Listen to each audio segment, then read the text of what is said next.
हाँ, ठीक है दी।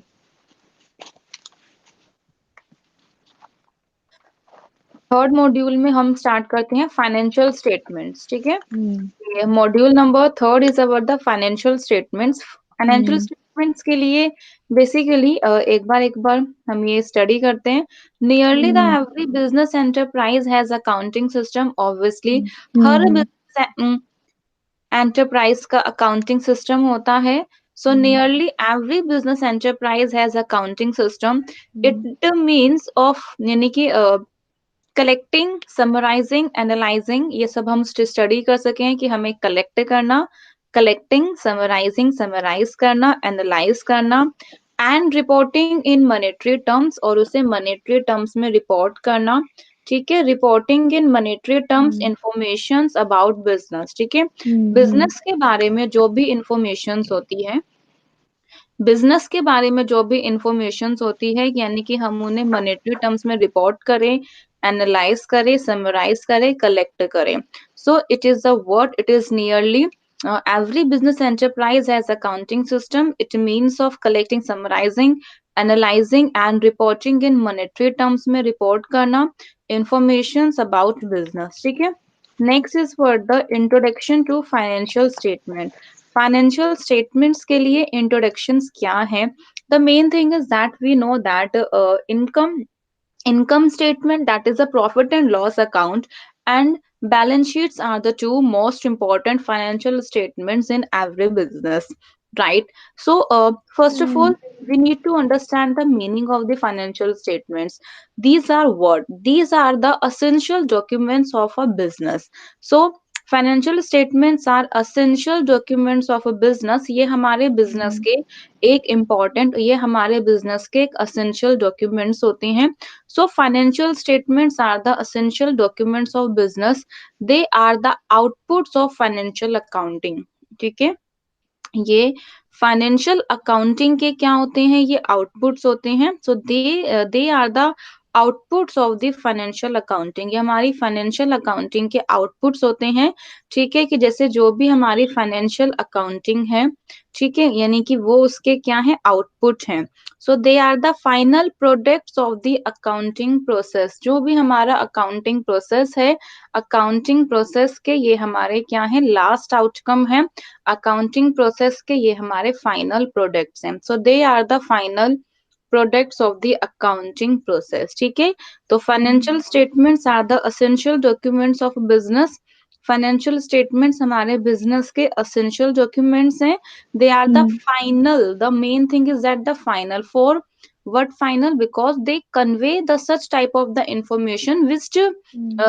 tells the financial position of the business. So it is written here, the basic purpose of preparing financial statement is to convey information.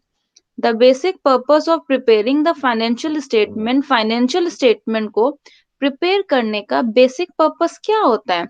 Financial statements को prepare करने का basic purpose क्या होता है? Is to convey information about hmm. Financial position of the company. Company hmm. के financial positions के बारे में इंफॉर्मेशन को कन्वे करना। ठीक है, the basic purpose of preparing financial statement is to convey information, ठीक है, about financial position of the company to owners, creditors and the investors। जो भी हमारे ओनर्स हैं, ठीक है, हमारे ओनर्स को, क्रेडिटर्स को और इन्वेस्टर्स को हमारी कंपनी के फाइनेंशियल पोजीशन के बारे में इंफॉर्मेशन कन्वे करने का। तो basic purpose of preparing financial statement is to convey the information about the financial position of the company। ठीक है, the main thing, hmm. because why we are preparing this, because ठीक है, अगर आप मान लीजिए आप एक अच्छा, 1 मिनट होल्ड कीजिएगा, हाँ। कोई आया है, 1 मिनट।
Financial statement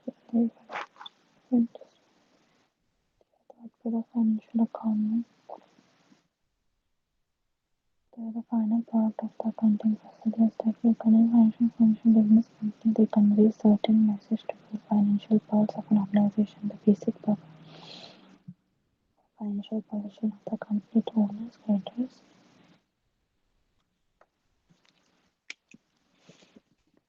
Hmm.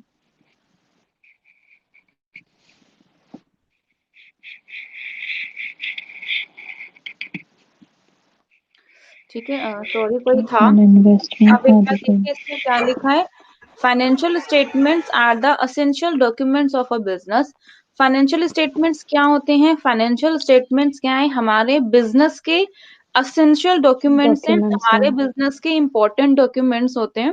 ठीक है, तो देखो ये जो यहाँ पे लिखा है ना कि ओनर्स के लिए, क्रेडिटर्स के लिए, उसके लिए इन्वेस्टर्स इन्वेस्टर्स के लिए ये यानी कि देखो क्रेडिटर्स, ओनर्स, इन्वेस्टर्स इन सबकी कंपनी के फाइनेंशियल पोजीशन के बारे में इंफॉर्मेशन कन्वे करते हैं। ठीक है, the basic purpose of preparing financial statements, the basic purpose of preparing financial statement is to convey information about financial position of the company. ठीक है, कंपनी की फाइनेंशियल पोजीशन के बारे में क्या है। देखो कि जैसे मान लीजिए आपको एक बिजनेस को, ठीक है, लोन चाहिए, तो उसके लिए यानी कि उसको पब्लिक से डीलिंग करनी है, तो उसके लिए क्या है, इन्वेस्टर्स है। यानी कि इन्वेस्टर्स के लिए यानी कि उसको क्या करनी है, डीलिंग करनी है, तो यानी कि उसके इन्वेस्टर्स के लिए। तो अगर उसे कंपनी के साथ या फिर इन सब के साथ क्या करनी पड़ती है, डीलिंग करनी पड़ती है। ठीक है, तो फाइनेंशियल पोजीशंस, तो उस केस में क्या वो बैलेंस शीट नहीं मांगेंगे, देखेंगे नहीं क्या इनकी यानी कि कैपेसिटी कितनी है, उसमें इनका प्रॉफिट कितना निकल के आया है और इनकी कैपेसिटी कितनी है, ठीक है, रीपे करने की। So the basic purpose of preparing financial statement is to convey information about financial position of the company. ठीक है, कंपनी के फाइनेंशियल पोजीशन के बारे में इंफॉर्मेशन कन्वे करता है, किसको, ओनर्स को, creditors को and investors को। ठीक है, इंटरेस्ट को the basic purpose of preparing financial statement is to convey information about financial position of the company to owners, creditors and the investors. Now the next one is the nature of the financial statements. Financial statements के natures कौन से होते हैं? The nature number one is a recorded fact. क्या करते हैं, क्योंकि because nature में आपको वही जो भी डाटा आपने अकाउंटिंग रिकॉर्ड से लिया हुआ है, ठीक है, उन्हीं डाटा को करना। तो number one is a recorded facts, यानी कि जितने भी सारे फैक्ट्स होते हैं उन्हें रिकॉर्ड करता है। So only those facts which have been recorded in the books. ठीक है, वही सारे फैक्ट्स जो कि अकाउंट्स की बुक्स में रिकॉर्ड किए गए हैं। So only those facts which have been recorded in the books are shown in the financial statements. ये हमारे फाइनेंशियल स्टेटमेंट्स में शो किए जाते हैं।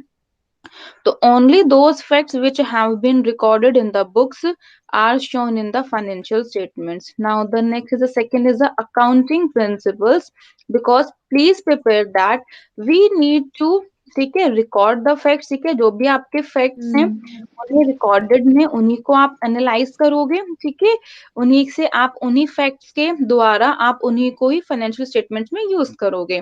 फिर आपको उनको स्टेटमेंट्स में डॉक्यूमेंट्स को प्रिपेयर करने के लिए अकाउंटिंग प्रिंसिपल्स को भी क्या यूज करना पड़ता है।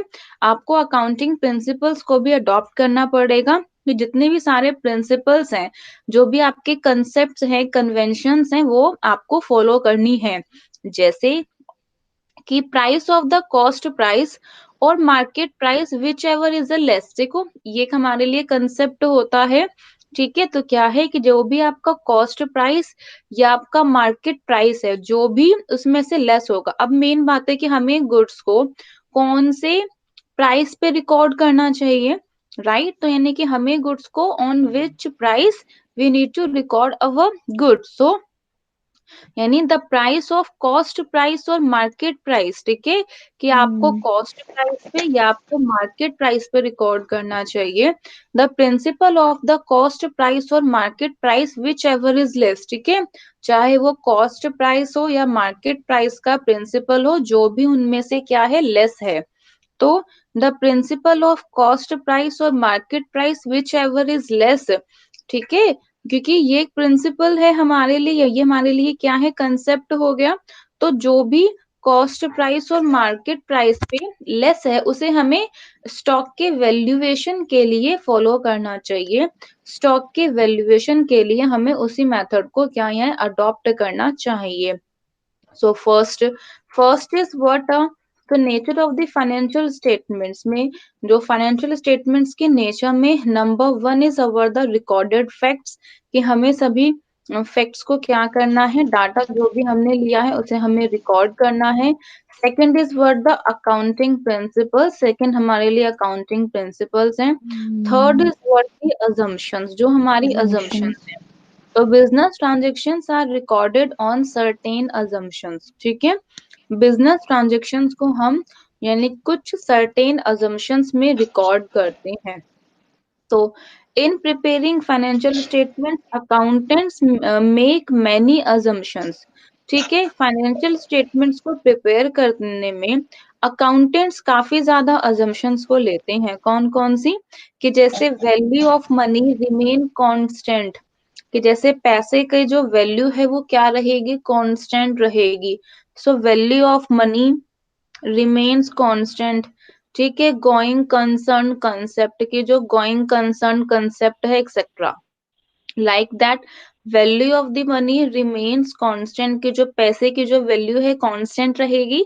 तो these are the our certain assumptions, so before preparing the financial statement, so please kept these points in our mind. So next one is a personal judgment obviously, कि जैसे कि आपके लिए क्या है, अगर आपको, ठीक है, मान लीजिए आपको टैक्स पे करना है, तो उस केस में आपका जो जजमेंट होगा वो आप उस केस में क्या चाहोगे, कि मैं कम से कम प्रॉफिट दिखाऊं, मैं कम से कम टैक्स पे करूं। So financial hmm. Statement are affected by the personal judgement of accountant, ठीक है, तो जो फाइनेंशियल स्टेटमेंट्स है वो अफेक्ट की जाती हैं अकाउंटेंट के पर्सनल जजमेंट के द्वारा। तो आपके लिए फोर्थ पॉइंट क्या हो गया, fourth point is our the personal judgement. Personal judgement क्या है, the financial statements are affected by the personal judgement of accountant, accountant के पर्सनल जजमेंट के द्वारा अफेक्ट की जाती है, ठीक है, like method of stock valuation, stock को वैल्यू करने का जो मेथड है, मेथड ऑफ डेप्रिसिएशन, ठीक है, तो मेथड ऑफ हम्म। कह रहे हैं कि स्टॉक को वैल्यू करने के जो मेथड है, तो for example method of stock valuation, method of depreciation depends on the personal judgement of the accountant, तो वो अकाउंटेंट के क्या पर्सनल जजमेंट में डिपेंड करती है, ठीक है।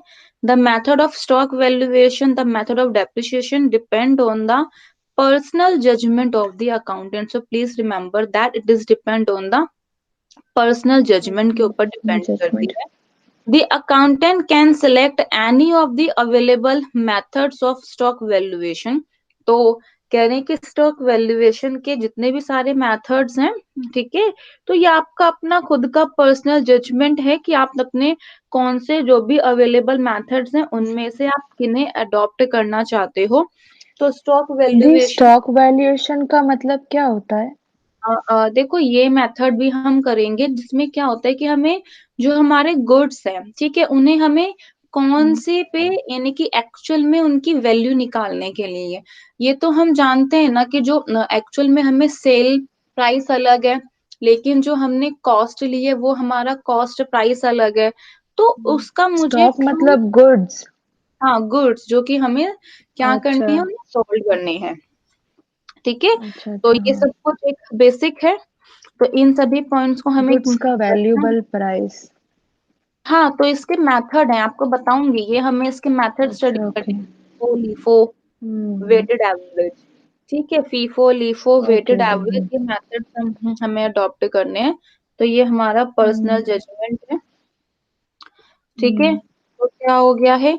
तो financial nature of financial statements में number one is our the recorded facts, facts को रिकॉर्ड करना। Hmm, second is our the accounting principles, accounting के जो प्रिंसिपल्स हैं। Third is our the assumptions. Fourth is our the personal judgement. Next is hmm, essentials of financial statement. Financial statements के essentials कौन कौन से हैं? Financial statements की जो हमारी क्वालिटीज हैं, ठीक है, क्या क्या मतलब फाइनेंशियल स्टेटमेंट्स के लिए जरूरी है। The financial statement should possesses the following essential qualities, कि जो फाइनेंशियल स्टेटमेंट्स हैं वो फॉलोइंग हम्म, इम्पोर्टेंट या जो essential qualities है उसे possess करनी चाहिए। नंबर वन इज अंडरस्टैंडेबिलिटी, ठीक है, क्योंकि वो understandability। इजीली अंडरस्टैंडेबल होना चाहिए यूजर्स के द्वारा। हम्म, क्योंकि आपको आपके इन्वेस्टर्स हैं जानना चाहते हैं कि हम कौन सी कंपनी में इन्वेस्ट करें, ठीक है। आप स्टॉक सही भी बात है। आप परचेज करते हैं तो उन्हें क्या हम्म, चाहिए कि भाई जिस कंपनी में ज्यादा ग्रोथ हो रही है, जिस कंपनी में ज्यादा प्रॉफिट हो रहा है, हमें उसी में क्या करना है? इन्वेस्ट करना है, ठीक है, हम्म, उसी में ही हमें इन्वेस्ट करना है। So financial statement should be easily understandable by the users. तो जो फाइनेंशियल स्टेटमेंट्स हैं वो यूजर्स के द्वारा इजीली अंडरस्टैंडेबल होना चाहिए, ठीक है। तो financial statement should be easily understandable by the users, hmm, users के द्वारा वो इजीली अंडरस्टैंडेबल होनी चाहिए, ठीक है। Right. For this the information contained in these statements, ठीक है, should be clear and simple. कह रहे हैं कि जो भी हम्म, इंफॉर्मेशन इसमें होती है, इन स्टेटमेंट्स में जो भी इंफॉर्मेशन होती है वो क्लियर होनी चाहिए और वो सिंपल होनी चाहिए। तो should be clear and simple. तो कह रहे हैं असेंशियल्स ऑफ फाइनेंशियल स्टेटमेंट्स के जो इम्पोर्टेंट क्वालिटीज है, असेंशियल्स है, number one is understandability, second is a relevance, relevance होती हैं कि लाइक अ रेलेवेंस, कि कह रहे हैं कि the financial statement must contain only relevant information. Financial statements जो है वो खाली इम्पोर्टेंट या जो रेलेवेंट इंफॉर्मेशन है वही कंटेन करनी चाहिए। एग्जैक्टली। हम्म, हाँ, तो फर्स्ट है आपका अंडरस्टैंडेबिलिटी, अंडरस्टैंडेबल होनी चाहिए, ठीक है। सेकंड आपका क्या है? रेलेवेंस, ठीक है। तो फाइनेंशियल स्टेटमेंट जो वो है सिर्फ रेलेवेंट इंफॉर्मेशन ही कंटेन करनी चाहिए। The financial hmm, statements must contain only relevant information, ठीक है। The users hmm, can evaluate कि वो पास्ट, प्रेजेंट, फ्यूचर इवेंट्स को इवेल्युएट कर सकते हैं, ठीक है। The users can evaluate the past, present and future events and can take a wise decision, और जो भी इम्पोर्टेंट या वैसे वाइज डिसीजंस हैं उन्हें ले सकते हैं। तो users can evaluate the past, present and future events and can take wise decisions. Third one is the reliability and accuracy. Hmm, reliable, आप उसके ऊपर क्या कर सको? यकीन कर सको, आप उसके ऊपर कंपेयर कर सको। रिलायबल आपके लिए तभी होगा कि जब आप क्या करोगे उसको, कि इजीली आपने देख रहे हो कि मैं आपकी अपनी जो करंट ईयर का जो प्रोग्रेस है मैं उसे अपने प्रीवियस ईयर के साथ कंपेयर कर सकती हूँ। तो financial statement should disclose information in such a way, तो financial statement should disclose information in such a way that users can compare current year's progress with that of the previous year, ठीक है। कि जो हम्म, users हैं वो current year के progress को, कि जो इस साल का जो करंट ईयर का जो प्रोग्रेस है उसे वो अपने पिछले साल के प्रीवियस ईयर के प्रोग्रेस के साथ कंपेयर कर सकते हैं, ठीक है। तो आपके लिए क्या लिखा है? तो असेंशियल है फाइनेंशियल स्टेटमेंट्स के, असेंशियल्स कौन कौन से हैं? Number one is understandability, understandability. Relevance, user को समझ में आना चाहिए, it should be easily understandable for him. Understandability, relevance, इससे रिलायबिलिटी ओनली एंड, रिलेटेड होना चाहिए, रिलायबिलिटी है। दी आई हाँ हैव तो अ क्वेश्चन। जैसे ये फॉर कंपेरेबिलिटी, अगर हम्म, उस साल का फाइनेंशियल स्टेटमेंट जब तक बना नहीं है तो क्या वो मंथली स्टेटमेंट दिखाएंगे? आपको कंपेयर कंपेयर तो आप ओवरऑल करोगे ना कि मुझे इस ईयर में कितना हम्म, बेनिफिट हुआ है, अगर आपको तो देखो हम्म। कंपेरेबिलिटी किससे की जाती है, अगर आप मंथली का कर रहे हो तो आप मंथली मंथली कंपेयर करो। ये अगर इसमें आप लिखा है ना, दैट विद द साल करंट का, प्रोग्रेस विद द आप मान प्रीवियस लीजिए ईयर। करंट में आप हम्म। देख सकते हो ना कि करंट में आपने निकाला कि ठीक है कि मैं 6 मंथ का आपने अप्रोक्सीमेटली देख लिया कि सिक्स हम्म। मंथ में पिछले साल कितना बेनिफिट हुआ था, प्रॉफिट हुआ था, अब कितना प्रॉफिट हो रहा है। हम्म। आप मंथली देख सकते हो। पर हम्म। ऐसा नहीं है ना कि आप 1 साल का ईयरली देख रहे हो और 1 साल का मंथली देख रहे हो, ये तो पॉसिबल नहीं है। नहीं। ठीक है ना। तो फाइनेंशियल स्टेटमेंट है, अंडरस्टैंडेबिलिटी है, रेलेवेंस होना चाहिए कि रेलेवेंट इंफॉर्मेशन होनी चाहिए उसमें, रिलायबिलिटी हम्म। कि हम उसे क्या कर सके, कंपेयर कर सकते हैं। ठीक है। तो users can compare current years progress with that of the previous year, कि जो यूजर है वो करंट ईयर के प्रोग्रेस को प्रीवियस ईयर के प्रोग्रेस के साथ कंपेयर कर सकते हैं। Users must also be able to compare financial performance of reporting company, ठीक है, with that of the other company, के साथ वो उसके यानी कि फाइनेंशियल परफॉर्मेंस को कंपेयर कर सकते हैं। तो first is word the hmm. Understandability, hmm. Understandability second is what the relevance, ठीक है, रेलेवेंस। इंफॉर्मेशन होनी चाहिए। Third is what the reliability and the reliability accuracy, and accurate accuracy. होनी चाहिए। ठीक है।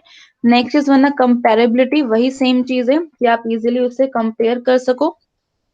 Next is hmm. Completeness, obviously her respect में, हर all respect में कुछ भी चीज स्टेटमेंट है, क्योंकि आपके इसमें कोई भी चीज रहनी नहीं चाहिए, छुटनी नहीं चाहिए। And the information contained in the financial statement should B complete, क्योंकि अगर आपने कोई भी फैक्ट्स को हाइड करते हो या फिर आपने कोई एक्सपेंस नहीं लिखा, मान लीजिए आपने कोई एक्सपेंस नहीं लिखा है तो आपने यानी कि अपने प्रॉफिट को ज्यादा दिखा दिया, और जब आपने हम्म। प्रॉफिट को ज्यादा दिखाओगे तो आपके पास तो आपको टैक्स ज्यादा पे करना पड़ेगा। अगर आपने चाहते हो कि अपनी इनकम आपने कम दिखाई है, तो इनकम आपने कम दिखाई है तो देखो कहीं ना कहीं अगर आप टैक्स भी उस केस में टैक्स आपका भी क्या निकलेगा, कम निकलेगा, यही केस है ना। तो कम आपका टैक्स हम्म। निकलेगा तो फिर आपको क्या बैंक लोन प्रोवाइड करेगा जितना नहीं। आपको नीड होगा? नहीं। हम्म। अगर आपने प्रॉफिट कम, तो आपके हाथ में दोनों चीजें हैं, इनकम कम दिखाना है या एक्सपेंस कम दिखाना है, ज्यादा दिखाना है। तो इट्स बेटर ना कि आप अपने क्रेडिटर्स को, इन्वेस्टर्स को, अदर यूजर्स को मिसलीड ना करो, जो ट्रू एक फैक्ट्स है। लेकिन ऐसा होता नहीं है, जनरली वो मिसलीड करते ही हैं। ठीक है। पर मेनली हम्म। फिर भी बस हमारे लिए मेन जानना यही होता है कि कौन ज्यादा प्रॉफिट को अर्न कर रहा है। ठीक है। So it hmm. Means that information shown in the financial statement should not mislead creditors, investors and other users, कि वो क्रेडिटर्स को, इन्वेस्टर्स को और अदर यूजर्स को मिसलीड नहीं करनी चाहिए। कह हम्म। रहे हैं it means that information shown in the financial statements, कि जो फाइनेंशियल स्टेटमेंट्स में जो इंफॉर्मेशन शोन है शुड नॉट मिसलीड, ठीक है, क्रेडिटर्स, इन्वेस्टर्स और अदर यूजर्स को मिसलीड नहीं करनी चाहिए। तो तो दिस दी इज ये द मिसलीड ना हो उसके लिए तोड़ क्या है? अगर हमें पता चलेगा कि ये मिसलीडिंग कर रहे आपको हैं या अपना बिल्कुल एक्सपेंस नहीं दिखा सही रहे हैं। इंफॉर्मेशन दिखाओ। देखो तो मिसलीड का मतलब क्या होता है, आप उसे मैनिपुलेट कर रहे हो, हाँ, आप लेकिन उसे इसका तोड़ मैनिपुलेट क्या है? कर रहे हो। बीइंग, हाँ, being me giving them investment, अगर इन केस बिजनेस को इन्वेस्टमेंट देने के लिए, उसका तोड़ क्या है? मुझे कैसे पता चलेगा? आपको कैसे पता चलेगा? देखो हम्म। आप देखो इनकम टैक्स क्या करता है, इनकम टैक्स के अपने खुद के रूल्स हैं। वो ये कहता है आपको इनकम टैक्स जो आप स्टेटमेंट प्रिपेयर करते हो ना उसे वो मानता ही नहीं है। मेन बात तो ये, अच्छा। आप हम्म। सेकेंड ईयर में भी देखोगे आपका इनकम टैक्स होगा, या थर्ड ईयर में जब भी आपका इनकम टैक्स है, तो जब कभी भी आपको इनकम टैक्स अपने अपने रूल्स के अकॉर्डिंग डेप्रिसिएशन को और अदर एक्सपेंसेस को कैलकुलेट करवाता है। आपको हम्म। उसके अकॉर्डिंग प्रिपेयर करना पड़ेगा अपना टैक्स। जो प्रॉफिट हम्म। निकलेगा, जो प्रॉफिट आपका निकलेगा वो एज पर the provision of the income tax act 1961, income tax act 1961 के प्रोविजंस के अंदर आप उसे कैलकुलेट करोगे। आप उसी के हम्म अंदर आपके जितने भी डिफरेंट इनकम है, काफी सारी डिफरेंट आपके जो इनकम है, डिफरेंट आपके एक्सपेंसेस हैं, आप उन्हीं के अंदर उनके एक्सपेंसेस को और उनके इनकम्स को क्या करोगे, कैलकुलेट करोगे, देखोगे। ठीक है दी। ठीक है, हम्म तो यही है आपके पास, दिस इज अ कंप्लीटनेस। कह रहे हैं it further it means that information shown in the financial statements, जो फाइनेंशियल स्टेटमेंट्स में जो इंफॉर्मेशन दिखाई गई है, should not mislead creditors, creditors को, इन्वेस्टर्स को और अदर यूजर्स को मिसलीड नहीं करनी चाहिए। तो it means hmm that information shown in the financial statements should not mislead creditors, ठीक है, इन्वेस्टर्स एंड अदर यूजर्स। ठीक है दी। Now the next is six is a timeliness. Timeliness क्या होती है कि देखो, प्रिपेयर करना है कि आपको फाइनेंशियल स्टेटमेंट को एक टाइम पीरियड के अंदर, with in a reasonable time के अंदर प्रिपेयर करनी चाहिए।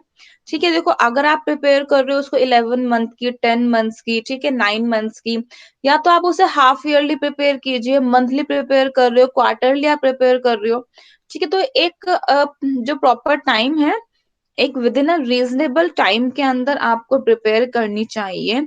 So the financial statement should be prepared within a reasonable time after the accounting period is over, जब अकाउंटिंग पीरियड क्या हो जाता है, खत्म हो जाता है।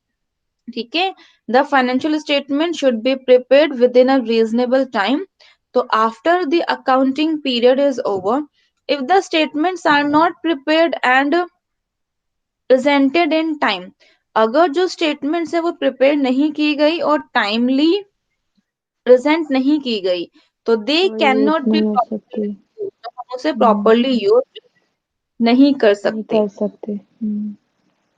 समझ में आया?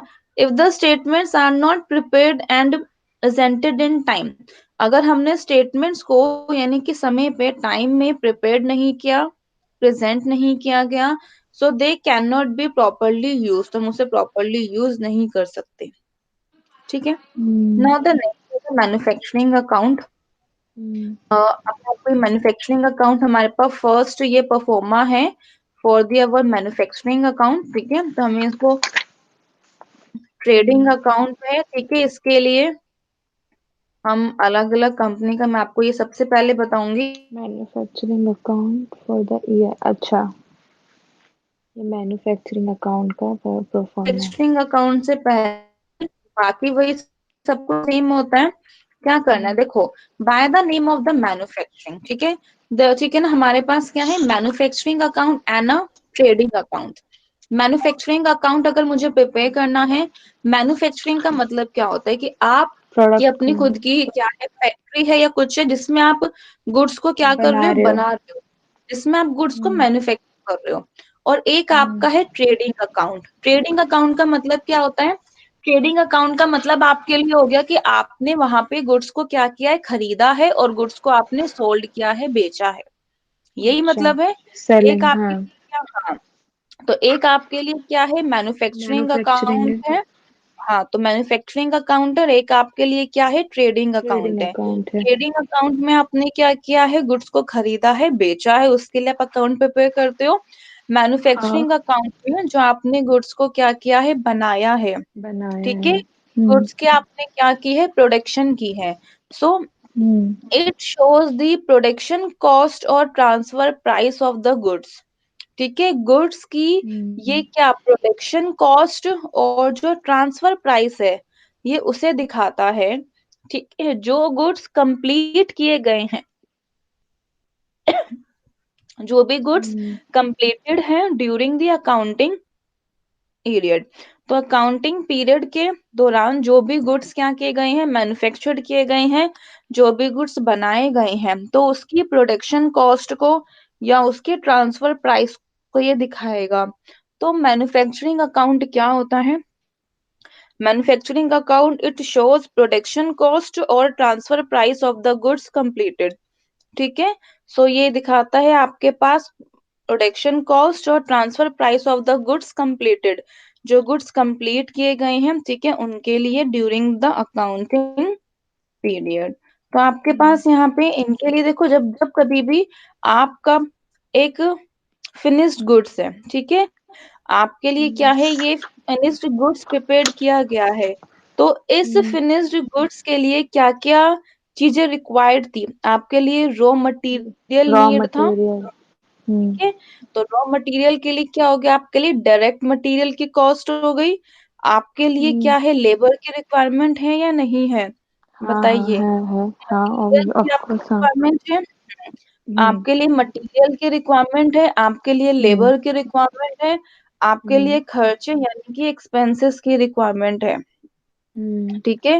यानी कि आपके लिए मटेरियल की, लेबर की और खर्चे जो हैं एक्सपेंसेस की रिक्वायरमेंट है। तो देखिए क्या हम्म लिखा हुआ है, डायरेक्ट मटेरियल इज दैट, ठीक है, डायरेक्ट मटेरियल वो मटेरियल होता है, या direct material is that material which can be conveniently identified with a particular cost unit, कि जिसे हम एक पर्टिकुलर कॉस्ट यूनिट के साथ क्या हम्म। आइडेंटिफाई करते हैं, मतलब ठीक है। जो प्रोडक्ट बन के तैयार है। हाँ, तो एक direct particular material. Cost unit के साथ, कि जैसे हाँ, उसका प्राइस भी कॉस्ट फिक्स कर यूनिट है, दिया है। कि जैसे हम्म आपने यहाँ पे देखा कि जैसे मशीन्स को बनाने में, मशीन्स को मैन्युफैक्चर करने में स्टील यूज होती है, ठीक है, तो hmm. Steel use in manufacturing machine, hmm cotton used in textile mills, ठीक है, यानी कि जो हम्म टेक्सटाइल मिल्स में, जैसे जो कपड़े का वो बनता है, तो हम्म टेक्सटाइल मिल्स में कॉटन यूज्ड होती है, तो cotton hmm used in textile mills, steel used होती है मशीन्स बनाने में, तो steel used in hmm manufacturing machine, cotton used in textile mills, ठीक है। हम्म। लेदर यूज्ड इन मेकिंग शू, शू को बनाने में क्या यूज होंगे, लेदर यूज होते हैं, ज्यादा यूज तो होंगे। लेदर मेकिंग शूज, तो what is this, these are the our material, direct materials. हमारे डायरेक्ट मटेरियल हैं, और इन्हीं डायरेक्ट मटेरियल के लिए हमारे लिए क्या होगी, उनकी कॉस्ट यूनिट होंगी। नाउ नेक्स्ट इज, ठीक है, विदाउट लेबर भी आपका जो फिनिश्ड गुड्स है या आपका जो रॉ मटेरियल है वो आपका फिनिश्ड गुड्स में कन्वर्ट नहीं होगा, तो हमें रॉ मटेरियल की भी काफी रिक्वायरमेंट होगी। सो ये हमारे लिए काफी नीड है, ठीक है। डायरेक्ट मटेरियल इसीलिए आते हैं, डायरेक्ट लेबर, कि जो भी हमारे लिए रॉ मटेरियल को फिनिश्ड गुड्स में कन्वर्ट करने के लिए जो भी वर्कर्स डायरेक्टली एंगेज हैं, ठीक है, the labour cost incurred on the workers who are directly involved, जो कि डायरेक्टली क्या है, इन्वॉल्व हैं in the production activities of converting raw material into the finished goods, ठीक है, यानी कि रॉ मटेरियल्स को फिनिश्ड गुड्स में कन्वर्ट करने की प्रोडक्शन एक्टिविटीज में जो डायरेक्टली इन्वॉल्व हैं उन्हें हम डायरेक्ट लेबर कॉस्ट कहते हैं, तो are called direct labour cost. Example कौन से हैं, कि wages paid to workers engage in manufacturing department, manufacturing department में, मैन्युफैक्चरिंग डिपार्टमेंट में जो वर्कर्स एंगेज हैं उनको उन वर्कर्स को जो वेजेस पेड किए गए हैं, तो सैलरी। वेजेस पेड वर्कर, हाँ, तो wages paid to workers engaged in manufacturing departments में जो वर्कर्स को एंगेज हैं तो उनको जो वेजेस पेड किए गए हैं, ठीक है। तो number one is our the direct material है, डायरेक्ट मटेरियल के लिए आपके पास एक पर्टिकुलर कॉस्ट हो गई, तो डायरेक्ट लेबर्स के भी आपके लिए क्या हो गए, वेजेस हो गए हैं। एंड देन डायरेक्ट एक्सपेंसेस, क्योंकि उन चीज को बनाने में आपको, आपने सेल्स की है, आपने एडवर्टीजमेंट की है, तो ये सब क्या है, देखिए सॉरी, एडवर्टीजमेंट हमारा इनडायरेक्ट एक्सपेंस है, डायरेक्ट नहीं है, क्योंकि ये हमारा उसी टाइम होने वाले खर्चे जो कि हमारी मैन्युफैक्चरिंग हो रही है तभी उसी टाइम पे कोई भी खर्चे हो गए हैं। So direct expense is an expense incurred that varies directly with changes in the volume of cost object, तो कॉस्ट ऑब्जेक्ट की वॉल्यूम में कोई भी चेंजेस हो रहे हैं, ठीक है, कि मान लीजिए आपने पहले आपने यूनिट कम मंगाई थी तो अब यूनिट ज्यादा हो गई, तो जो भी उसकी में चेंजेस हैं उसके साथ जो डायरेक्टली जो वेरी करते हैं एक्सपेंसेस, तो उन्हें हम डायरेक्ट एक्सपेंसेस बोलते हैं। So direct hmm expense is an expense है, खर्चा है। तो is an expense incurred that varies directly with the changes in the volume of a cost object. A cost hmm object is any item for which you are measuring expenses। ठीक है, तो cost object एक कोई भी item है जिसके हम्म लिए आप एक्सपेंसेस को, खर्चे को मेजर कर रहे हैं। जैसे कि हम्म सच एज क्या है, यानी प्रोडक्ट्स हैं, प्रोडक्ट्स प्रोडक्ट लाइंस हैं, हम्म सर्विसेज हैं, ठीक है, सेल है, हम्म एम्प्लॉयज हैं, कस्टमर्स हैं। सो हम्म आप एक बार इसका अकाउंट का हम परफॉर्मा है, परफॉर्मा देख लेते हैं।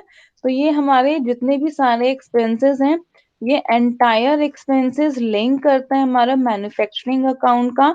सो this is the proforma of our manufacturing account. और फिर हम क्या करते हैं, क्योंकि देखो मैन्युफैक्चरिंग अकाउंट के बाद this account is paid before the trading account, कि जब हम ट्रेडिंग अकाउंट बनाते हम्म हैं तो ट्रेडिंग अकाउंट से पहले ये अकाउंट बनाया जाता है। ट्रेडिंग अकाउंट से पहले ये अकाउंट हम प्रिपेयर करते हैं, और इसका जो बैलेंस है, इसका यानी मैन्युफैक्चरिंग अकाउंट का जो बैलेंस है वो ट्रेडिंग अकाउंट में ट्रांसफर होता है। तो balance of hmm this account is transfer to the trading account. ठीक है, कह रहे हैं कि इस अकाउंट का जो बैलेंस है वो हमारा ट्रेडिंग अकाउंट में ट्रांसफर्ड होगा। तो balance of this account is transfer to the trading account. The proforma of manufacturing account is given as, कि हम्म मैन्युफैक्चरिंग अकाउंट का जो परफॉर्मा है वो कैसे गिवन है। So proforma of manufacturing account for the year ending. ठीक है, यहाँ आप लिख लीजिए डेबिट, ये क्रेडिट है। तो डेबिट डेबिट में डाइट आपके पास टू क्रेडिट ओपनिंग ठीक है स्टॉक आ गया। ठीक है, opening stock hmm is raw material की, जैसे ओपनिंग स्टॉक में आपके पास कितना रॉ मटेरियल था, या कितना work in progress. Work in progress का मतलब है कि अभी वो आपका सेमी फिनिश्ड गुड्स है। ठीक है, हम्म देन क्लोजिंग स्टॉक यही आएगा। क्लोजिंग स्टॉक है आपके पास raw material at the end में कितने हैं, वर्क इन प्रोग्रेस में आपके पास कितने हैं। फिर देखिए परचेज यही आता है, मटेरियल का हमने कितना परचेज किया, क्योंकि परचेज का नेचर मेरा डेबिट होता है नेचर। तो purchase of the material comes here. अगर कुछ परचेज में से रिटर्न्स हो गया है कि हमने कितना परचेज किया था, हमें उतना वो हम्म चीजें लाइक नहीं की, पसंद नहीं की, तो आप उन्हें वापस कर सकते हैं। तो परचेज में आप माइनस कर दीजिए रिटर्न। तो ये जितने भी सारे आपके खर्चे हैं, ये जितने भी सारे आपके एक्सपेंस हैं, ये सब एक्सपेंस आपके क्या हैं, डायरेक्ट एक्सपेंस हैं। ठीक है, ये आपके एक्सपेंसेस में आएंगे, ध्यान रखना। मैन्युफैक्चरिंग वेजेस आपका आएगा। ठीक है, ये आपके सारा किससे रिलेट करता है, जो आपकी फैक्ट्री है, क्योंकि फैक्ट्री डायरेक्ट लेबर में ही आपका ऑफिस का खर्चा नहीं है। मान लीजिए आपका एक अपनी फैक्ट्री है, फिर आपने एक अपना ऑफिस भी खोला हुआ है, तो आपका ऑफिस का एक्सपेंस है जो वो मैन्युफैक्चरिंग अकाउंट में नहीं आएगा। नहीं आएगा प्लीज रिमेम्बर हाँ दैट। ठीक है, तो आपका जो हम्म ऑफिस का जो एक्सपेंस है वो आपका मैन्युफैक्चरिंग अकाउंट में बिल्कुल भी नहीं आएगा। तो आपका मैन्युफैक्चरिंग अकाउंट में फिर क्या आएगा, आपका मैन्युफैक्चरिंग अकाउंट सिर्फ में सिर्फ यही प्रोडक्शन आएगा। का काम हाँ, तो टू मैन्युफैक्चरिंग वेजेस आपका आ गया। ठीक है, मैन्युफैक्चरिंग के वेजेस आपके आ जाएंगे। कैरेज इनवर्ड आपका आ गया। ठीक है, कैरेज इनवर्ड है। फैक्ट्री के एक्सपेंसेस हैं, जितने भी सारे फैक्ट्री ये के एक्सपेंसेस। कैरेज इनवर्ड्स मतलब कैरी फॉरवर्ड नहीं नहीं, कैरेज इनवर्ड के लिए जैसे आपका लाइक एक एक एज अ परचेज के तौर पे होता है कि आपके लिए गुड्स है। ठीक है, कैरेज है, इसको आप अपने लेके आ रहे हो, लेके मतलब कि आप उसे परचेज कर रहे हो। तो ये गुड्स परचेज यहाँ पर ये आप इन्हें एज अ गुड्स परचेज नहीं लिखिए, कि कोई भी हमारे यानी कि उसमें होने वाला फैक्ट्री में नीडेड है, उन्हें हम बोलते हैं carriage inward. So to manufacturing wages में, कैरेज इनवर्ड में, टू फैक्ट्री एक्सपेंसेस में, फैक्ट्री के एक्सपेंसेस में। ठीक है, जी मैं ये समझी नहीं कैरेज इनवर्ड देखो दो होते हैं बेटा, एक होते हैं कैरेज इनवर्ड और एक होता है मेरा कैरेज आउटवर्ड। हम्म ठीक है, आपको आगे भी दिखाती हूँ इनवर्ड और आउटवर्ड। इसका मतलब क्या होता है ये गुड्स है क्या नहीं नहीं, कैरेज में आप देख, आप इन्हें एज अ गुड्स ट्रीट करते हो, लेकिन वो आपके जो प्रॉपर, उनको आप प्रॉपर गुड्स नहीं बोल सकते। कि जैसे आपके पास क्या है कि कोई भी आपने क्या किया, मशीन्स परचेज कर रहे हो।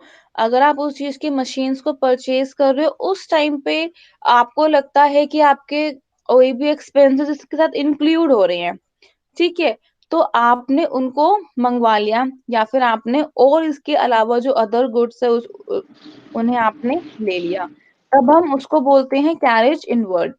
यहाँ आप देखोगे आउटवर्ड का वर्ड भी लिखा होगा। बाहर से आप क्या करते हो, गुड्स मंगवाते हो। आप गुड्स को मंगवाने के लिए क्या आप उसका खर्चा नहीं पे करते हो? सो दिस इज योर हाँ। The word carriage inward. अच्छा, लाइक शिपिंग चार्जेस। हाँ, जैसे जो भी चार्जेस होते हैं, तो ये आपका क्या है, इतना खर्चा आया है। आपने मान लीजिए आपके ना गुड्स आने थे, उनके लिए एक ट्रॉली भी मंगवानी थी, तो ये क्या है, वो आई है ना उनके साथ में, तो इसे हम्म। हम क्या बोलते हैं, कैरेज इनवर्ड हो गया। हम्म। ठीक है, तो कैरेज इनवर्ड आपका डायरेक्ट एक्सपेंस होता है। क्यों? क्योंकि ये डायरेक्टली आपके गुड्स के साथ, जो आपकी प्रोडक्शन है, जो आपका फाइनल गुड्स है, वो उसी में इंक्लूड होगा। देखो, डायरेक्ट एक्सपेंस और इनडायरेक्ट एक्सपेंस में यही डिफरेंस होता है। डायरेक्ट एक्सपेंस तब होते हैं जब आपके वो गुड्स को प्रिपेयर करने से पहले या फिर प्रिपेयर करने के दौरान, और जब फाइनल गुड्स बन जाता है उसके बाद के जो खर्चे हैं, लाइक आपने एडवर्टीजमेंट कर रहे हो, कैरेज आउटवर्ड कर रहे हो, गुड्स को भेजने में, कि आपको इतना खर्चा आया है, फ्रेट का खर्चा आया है। कैरेज को आप हम्म। एज अ गुड्स लगा सकते हो, लेकिन वो आपके रॉ मटेरियल नहीं होते हैं। ये मतलब है उसे गुड्स को लेके आने में, कैरेज इनवर्ड, गुड्स को लेके आने में आपने बहुत सारे बॉक्सेस मंगवाए हैं, आपने लगा कि आपका रॉ मटेरियल बहुत एक्सपेंसिव है, कि जैसे मिरर होते हैं, ठीक है, अगर कोई भी कांच का कुछ भी गुड्स बन रहा है तो काफी एक्सपेंसिव है, ठीक है, तो आपने हम्म। उनके लिए यानी कि कुछ चीजें बॉक्सेस मंगवाए हैं, या आपने उनके लिए कोई थर्माकोल है वो ऑर्डर किया, तो ये सब क्या है, ये सब आपके कैरेज इनवर्ड में है। तो क्या इन हम्म। सबको ये आपके कॉस्ट कब आई है? एक है आपका कैरेज इनवर्ड इज जो द डायरेक्ट एक्सपेंसेस, और एक आपके होते हैं carriage outward. Carriage outward outward होते हैं आपके इनडायरेक्ट इनडायरेक्ट। एक्सपेंसेस। प्लीज ध्यान देना, मैं इसीलिए आपको एक एक चीज है वो चीज उसको क्लियरली बता रही हूँ। सो टू ओपनिंग स्टॉक है, परचेज है, माइनस कर दिया return. To direct hmm. Expenses, देखिए यहाँ लिखा है ना कि जितने भी ज्यादा आपके हम्म। डायरेक्ट एक्सपेंसेस हैं, तो this is a to hmm. Direct expenses. तो जो भी हम्म। आपके डायरेक्ट एक्सपेंसेस हैं, कौन से हो गए, आपके वेजेस हैं, ठीक है, वेजेस हैं, फैक्ट्री के जो कोई भी आपके लाइटनिंग इन सब का खर्चा है, तो ये आपके लिए वेजेस हैं, ये आपका लाइटनिंग वाइटनिंग का खर्चा है, तो ये आपका फैक्ट्री एक्सपेंसेस है, ये आपका हम्म। कैरेज इनवर्ड है, ये आपका कार्ट्रेज का एक्सपेंसेस है, ये आपका फ्रेट का एक्सपेंस है, ठीक है, हम्म। ये आपका फ्रेट का खर्चा है, ये आपका फैक्ट्री का रेंट है, ठीक है, फैक्ट्री में जो भी रेंट था, ठीक है, क्योंकि ये आपका ऑब्वियसली, अगर आप फैक्ट्री को नहीं लोगे, ठीक है, अगर आपने फैक्ट्री का वो नहीं लिया है, तो उस केस में डिपेंड करेगा। तो ये आपका फैक्ट्री का रेंट है, बेल्टिंग है, ठीक है, बेल्टिंग में कितना खर्चा था, एंड देन मैन, ठीक है, ये आपका पावर का खर्चा है, एंड देन कॉल का, कॉक का, गैस का, वाटर का, वो सभी एक्सपेंसेस हैं।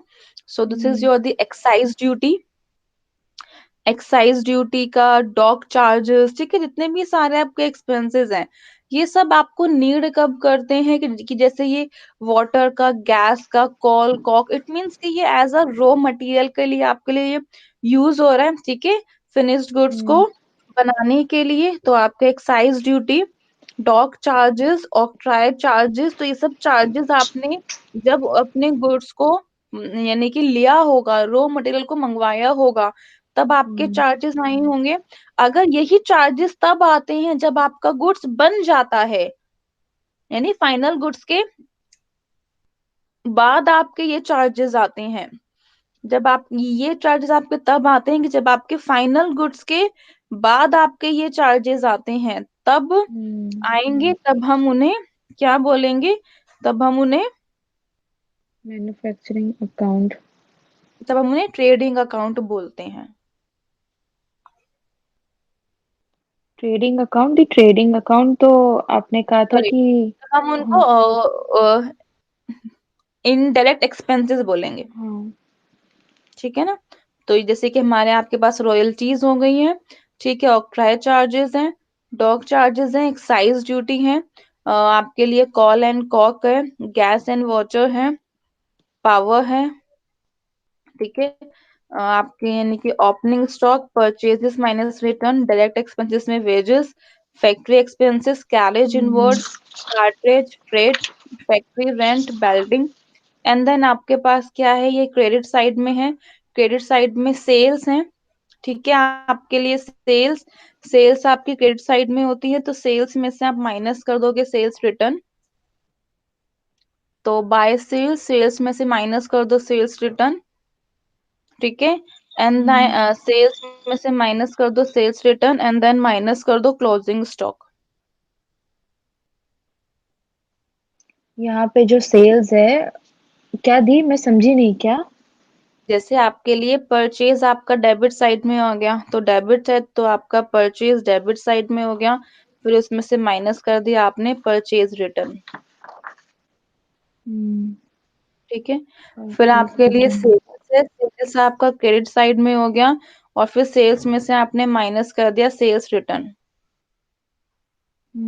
ठीक है, सेल्स में से माइनस तो सेल्स ये रिटर्न। आपके लिए क्या हो गया, ओपनिंग स्टॉक है, and this is your the by closing stock,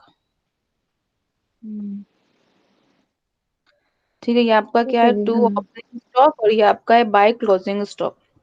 हम्म। अब आप देख सकते हैं, अगर आपके लिए ये यहाँ पे कम रहता है, अगर आपका क्रेडिट साइड ज्यादा है, ठीक है, तो आपका इसका मतलब कि एक्सपेंस कम है, तो आपका प्रॉफिट आएगा, सो this is your gross profit. और ये जो ग्रॉस प्रॉफिट है, ठीक है, ये आपका कहाँ जाएगा, प्रॉफिट एंड लॉस अकाउंट में जाएगा। यहाँ का gross profit profit and loss account में ठीक है, तो जाएगा। आप इसको, हाँ, प्रॉफिट एंड लॉस अकाउंट में आपका जाएगा। अगर आपको लगता है कि आपका डेबिट साइड में ज्यादा आ रहा है और इनकम हम्म, आपकी कम है, तो इसका मतलब कि आपके लिए अच्छा, मैं ये ये क्या लॉस प्रिपेयर है। कर रही हाँ, हूँ, मैं आप मुझे वही, मैं ट्रेडिंग गलत, बता रहे हैं। मैं हाँ, कह वही रही कि मैं मैं पता सोच नहीं रही थी कि आप कहाँ जा रही हूँ। मैन्युफैक्चरिंग में ट्रेडिंग में कैसे आ गई इतनी जल्दी। मैंने कहा वर्क इन प्रोग्रेस आना था, आपने कंफ्यूज कर दिया। चलिए। नहीं, मैं आपको इसलिए पूछ रही थी दी, ये कैसे यहाँ पे हाँ, माइनस आपने सेल। बताया भी। मैं सोची अब आगे निकल गया, मैंने कहा अच्छा देखना, ये तो मैंने देखा ही नहीं। चलो, अच्छा, हम कैरेज इनवर्ड का पॉइंट डिस्कस कर रहे थे, हाँ। और हाँ, इसीलिए आगे, क्योंकि मैंने बाद में ध्यान दिया प्रॉफिट एंड लॉस में क्यों जाएगा, प्रॉफिट और क्योंकि लॉस दी में तो ट्रेडिंग अकाउंट में भी अकाउंट जाता कैरेज है। इनवर्ड है इसलिए। हाँ, नहीं, वही बैलेंसेस जो भी सेम ही आते हैं, एक्सपेंस आते हैं, तो carriage inward, factory expenses, store consume, factory rent, देखो वही सेम है ना, हाँ, सब हल्का सेम है। हल्का सा डिफरेंस है, बाकी एक्सपेंसेस वही सेम होते हैं। फिर आपके पास यहाँ पे सेल ऑफ द स्क्रैप, जो भी आपने कुछ बचा हुआ है वो सेल किया है। फिर यहाँ the by cost of production, ये आपके पास आएगा अगर आपने, यहाँ देखते हो क्या आपकी इनकम ज्यादा है या आपका क्रेडिट, जो भी इन दोनों में से आपके लिए ज्यादा होगा, तो यहाँ आपका प्रॉफिट आएगा, और अगर इसके में ज्यादा है तो आपके लिए यहाँ लॉस हो प्रॉफिट जाए। आएगा, यहाँ लॉस आ जाएगा, ठीक है। तो हम्म। वही लिखा है bye the cost of production, ठीक है, ये मेरी प्रोडक्शन की कॉस्ट है। अगर आपका इस साइड का बैलेंस बचता है तो आपको लिखना है bye the cost of production, तो ये आपका ट्रेडिंग अकाउंट में ट्रांसफर होगा। बहुत सिंपल परफॉर्मा है। देखो ये सारे आइटम जितने भी आपके सारे खर्चे हैं, ठीक है, आपके पास यहाँ परचेज हो गया मटेरियल का, फिर उसके बाद मैन्युफैक्चरिंग, वेजेस हैं, इनवर्ड हैं, एक्सपेंसेस हैं, स्टोर, ये सारे आपके लेबर से रिलेटेड, एक्सपेंसेस के से रिलेटेड, और आपके मटेरियल के, उन्हीं के ही आपके खर्चे हैं। और इस साइड में या आपको ये लर्न करना है कि यहाँ आपका ओपनिंग स्टॉक आएगा और इस साइड में आपका हमेशा क्लोजिंग स्टॉक आता है एट द एंड में। अगर डेबिट साइड में आपकी परचेज है तो आपकी क्रेडिट साइड में क्या होती है, आपकी सेल होगी। तो by the sale of the scrap, scrap की सेल में है। So by the cost of production, production की cost is your the balancing figure.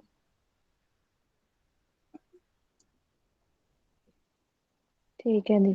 Back cost को ठीक है, सुना था, इन दैट्स इट सबको फॉर टुडे। हमें प्लस करना है। हाँ दी, हाँ ठीक है। ठीक है। प्रोडक्शन ट्रांसफर, ठीक है आप दी। देख लो, कुछ पूछना हो, बहुत इजी है ये वाला ट्रेडिंग मैन्युफैक्चरिंग अकाउंट। दी मुझे ये पूछना था, जो ये ऊपर वाले पॉइंट में लिखा है ना, जैसे मैन्युफैक्चरिंग अकाउंट्स में ये जो थर्ड पॉइंट है, डायरेक्ट एक्सपेंस, ऊपर थोड़ा हाँ। सा, हम्म। इसमें एक लास्ट है कि ये लाइन,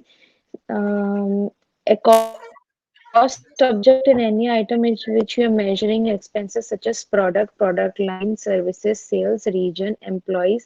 इतना समझ में आ गया मुझे employees तक, but customer, how customers are a direct expense? Customers के साथ भी मान लीजिए कि एक्सपेंसेस हैं, कि कस्टमर्स बोलते हैं कि हाँ आप ये, आपने एक ऑफर किया है कि ठीक है ना आसपास के लिए, कि कोई भी हमारे मतलब गुड्स को लेगा या फिर मटेरियल को ऑर्डर करने में भी, यहाँ आपका कोई एग्जांपल है कस्टमर का?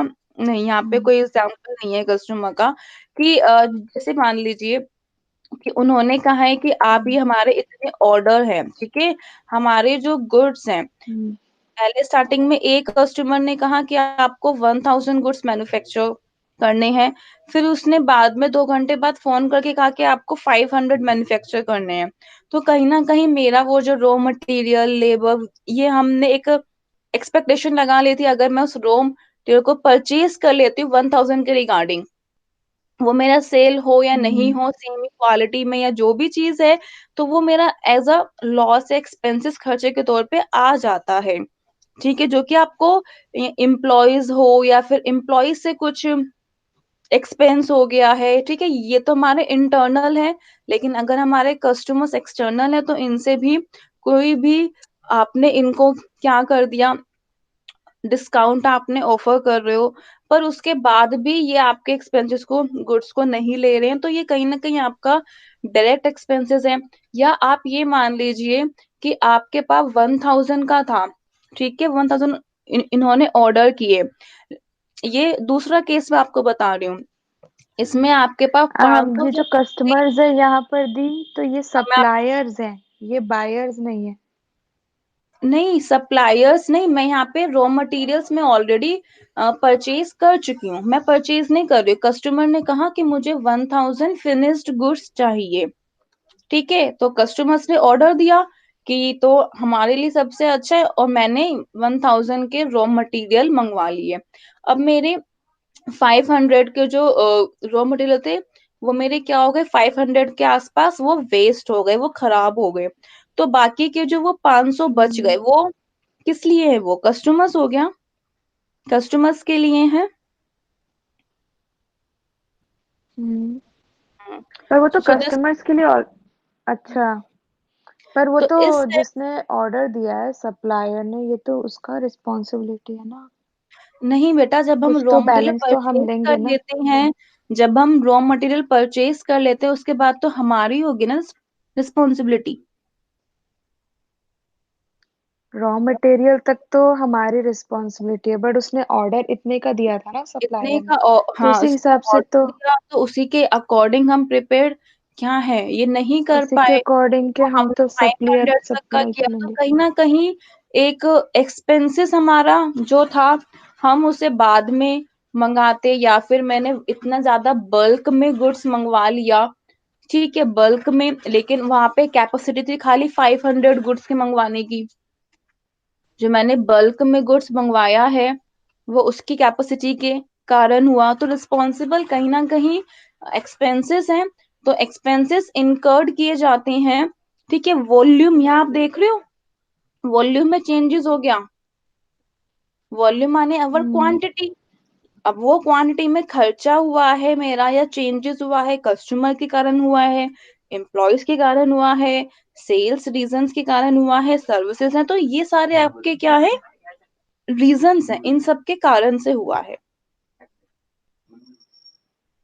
हम्म, ठीक है, ठीक है। हाँ हाँ। कोई नहीं, आगे हम ठीक है दी। करेंगे, उसमें एग्जांपल्स में देखेंगे। ठीक है, तो ये सारा मेरा ठीक है दी। परफॉर्मा हाँ है मैन्युफैक्चरिंग अकाउंट का। और मैन्युफैक्चरिंग हाँ अकाउंट दी। में ट्रेडिंग अकाउंट में डिफरेंट है, ध्यान रखना। मैन्युफैक्चरिंग अकाउंट देखो, दो। हर जो कॉमर्स के होते इसमें हैं वो सिर्फ trading production account cost start होगी। करते हैं। मैन्युफैक्चरिंग हम्म। वही स्टार्ट करते हैं जिनकी फैक्ट्रीज हैं।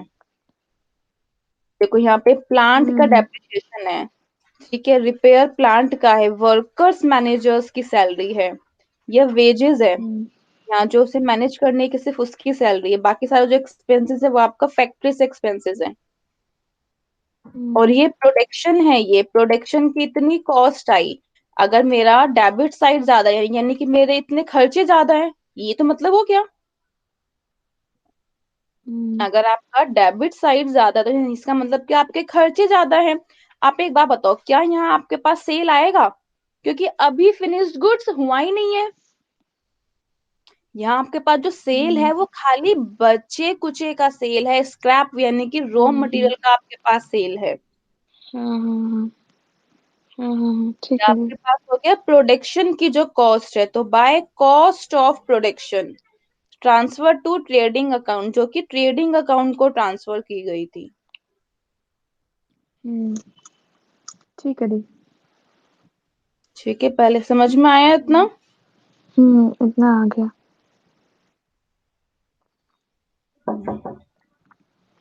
ठीक है, बाकी हम फिर नेक्स्ट क्लास में करते हैं।